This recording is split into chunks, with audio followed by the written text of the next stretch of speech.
प्रेम दिल से होता है, दौलत से नहीं। तो नमस्कार, मैं हेमंत कुमार डॉक्टर हरीश गौड़ विश्वविद्यालय सागर उपस्थित हूँ आपके सामने एक ऐसी ही कहानी लेकर जिसमें पता चलता है कि कवि की चरित्र चित्रण शैली कितनी उच्च कोटि की है। इस कहानी का नाम मृच्छकटिकम है एवं इसके लेखक महाकवि शूद्रक हैं। इस कहानी में 10 अंक हैं। यह कहानी प्रेम की है एवं विश्वास की है। तो आइए शुरू करते हैं हम इस कहानी को। ये कहानी उज्जैनी की है। उज्जैनी की सुप्रसिद्ध गणिका जिसका नाम वसंत सेना है। वसंत सेना पर राजा आर्यपालक का साला शिकार मोहित हो जाता है। उसे पाने के इरादे से अंधेरी रात में उसका पीछा करता है।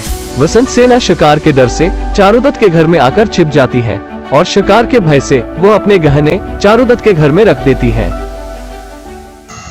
अगर वही बात करें हम इस कहानी के एक और पात्र संवाहक की, तो अगर वो टाइम पर नहीं आता तो शायद चारुदत्त के गले में जो फंदा था उससे चारुदत्त की मृत्यु हो जाती। संवाहक चारुदत्त का सेवक है जो जुए में सब कुछ हार जाता है। वसंत सेना के द्वारा स्वर्ण मुद्राएं देकर जुआरियों के चंगुल से बचाया गया। आत्मग्लानि के चलते वह बौद्ध भिक्षु बन जाता है। उसी दिन वसंत सेना का हंथी संवाहक पर आक्रमण कर देता है। वसंत सेना का सेवक कर्णपूरक संवाहक को हंथी के चंगुल से छुड़ा लेता है। कर्णपूरक के पराक्रम से प्रसन्न होकर चारुदत्त उसे पुरस्कार में अपना दुशाला देता है।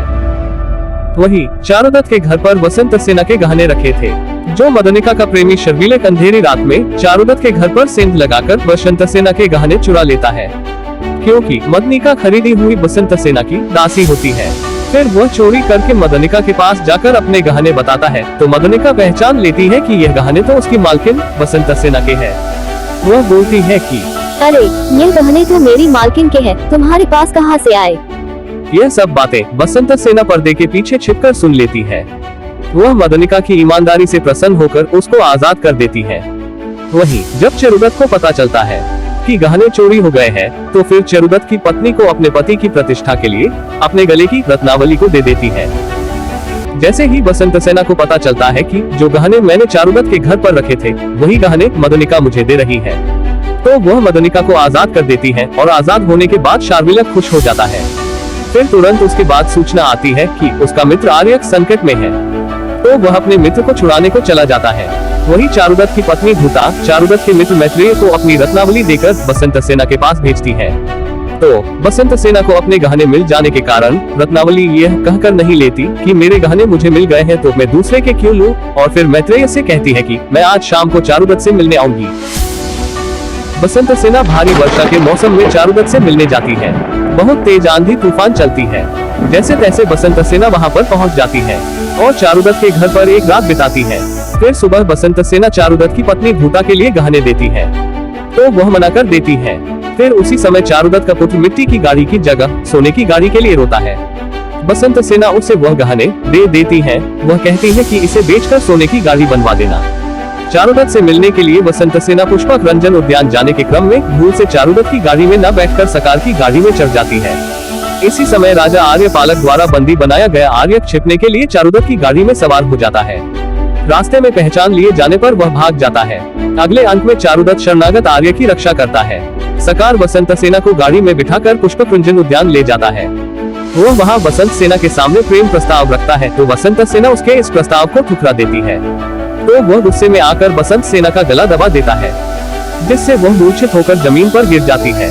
तो सकार को यह लगता है कि वसंत सेना मर गई है, तो वह पत्तों में छुपा देता है और वहां से भाग जाता है। वही उस समय बौद्ध भिक्षु संवाहक आकर वसंत सेना को बचाता है। सकार कोर्ट में जाकर चारुदत्त पर अभियोग कर देता है। सकार जाकर न्यायाधीश को धमकी देता है कि जो निर्णय होगा मेरे पक्ष में होगा, और उसके बाद चारुदत्त के घर पर तलाशी ली जाती है। तलाशी में चारुदत्त के घर में वही वसंत सेना के गहने मिल जाते हैं जो वसंत सेना ने चारुदत्त के पुत्र रोहसेन को सोने की गाड़ी बनवाने के लिए दिए थे। चारुदत्त के खिलाफ सारे साक्ष्य सत्य होने पर मृत्यु दंड दिया जाता है। आर्यक मौका पाते ही राजा को मार देता है और स्वयं राजा बन जाता है और चारुदत्त को मृत्युदंड से बचा लेता है। और बौद्ध भिक्षु संवाहक वसंत सेना को जीवित लेकर न्यायाधीश के पास पहुंच जाता है और प्रमाण देने के बाद चारुदत्त छूट जाता है। उस समय मृत्यु की सूचक एक प्रकार की माला होती है जो चारुदत्त के गले में होती है, तो वसंत सेना आकर वह माला निकालकर सकार के गले में डाल देती है, मगर चारुदत्त सकार को जीवनदान दे देता है। और इसके पश्चात भूता वसंत सेना और चारुदत्त की शादी के लिए मान जाती है और कहती है कि हम दोनों बहनों की तरह रह लेंगे। इसी तरह है इस कहानी का अंत होता है।